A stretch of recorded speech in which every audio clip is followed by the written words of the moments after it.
جمعرات اور جمعہ کو ہم بستری اور غسل کی ترغیب اس لیے دی گئی ہے کیونکہ مردوں کو جمعہ کے دن جامع مسجد جانا ہوتا ہے تاکہ آتے جاتے کہیں نظر پڑنے سے تربیت میں کسی قسم کی پراگندگی پیدا نہ ہو، اور خواہش نفس اطمینان ہونے کے سبب نماز اور خطبے میں دل جمی حاصل ہو جائے۔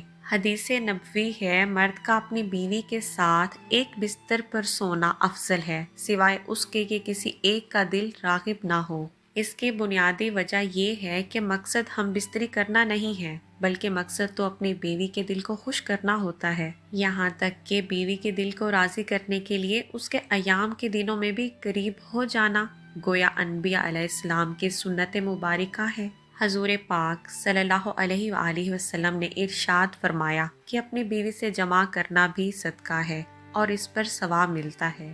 صحابہ کرام نے عرض کیا، یا رسول اللہ، ایک شخص اپنی بیوی سے نفسانی خواہش پوری کرتا ہے، اس میں بھی ثواب ہے؟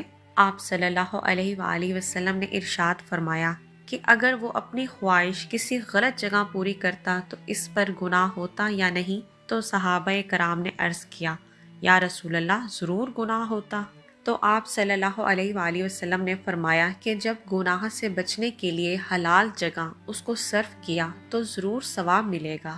ایک اور حدیث شریف میں ہے کہ جب کوئی شخص اپنی بیوی سے جمع کا ارادہ کرے تو بے ستر ہونے سے پہلے اسے چاہیے کہ یہ دعا ضرور پڑھ لے، اس لیے کہ اگر اس صحبت سے ان کے درمیان اولاد ہوئی تو اس اولاد کو شیطان سے نقصان نہیں ملے گا۔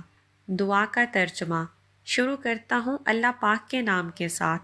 اللہ پاک ہمیں بھی شیطان سے بچائے اور ہماری آنے والی اولاد کو بھی شیطان کے شر سے محفوظ رکھے۔ حضور پاک کا ارشاد ہے، اگر اس ملاپ میں حمل ٹھہر گیا تو اس بچے کو شیطان نقصان نہیں پہنچا سکے گا۔ یاد رکھیں، یہ دعا ستر کھولنے سے پہلے پڑھنی چاہیے۔ اگر ستر کھولنے کے بعد یاد آئے تو دل سے پڑھیے، زبان سے نہیں، اور دعا دونوں میاں بیوی کو پڑھنی چاہیے۔ شیطان کے نقصان نہ پہنچنے کا مطلب میں علماء کرام نے کئی مطلب بیان فرمائے ہیں، مگر ایک عمدہ مطلب بعض علماء نے یہ بیان فرمایا ہے کہ اس بچے کا ایمان محفوظ رہے گا، شیطان اس کو ایمان سے ہٹا نہیں سکے گا۔ اللہ اکبر! کتنی بڑی دولت ہے کہ ایک دعا کی برکت سے بچے کا ایمان محفوظ ہو جائے۔ عین صحبت کے حال میں بولنا بھی مناسب نہیں، اور نہ ہی اس وقت بیوی کے علاوہ کسی اور سے جمع کرنے اور لطف اندوز ہونے کا خیال ذہن میں ہونا چاہیے، ورنہ یہ بھی زنا کے مترادف ہوگا۔ میاں بیوی کا ایک دوسرے کا پورا بدن دیکھنا جائز ہے، کوئی گناہ نہیں، مگر بلا ضرورت اچھا بھی نہیں۔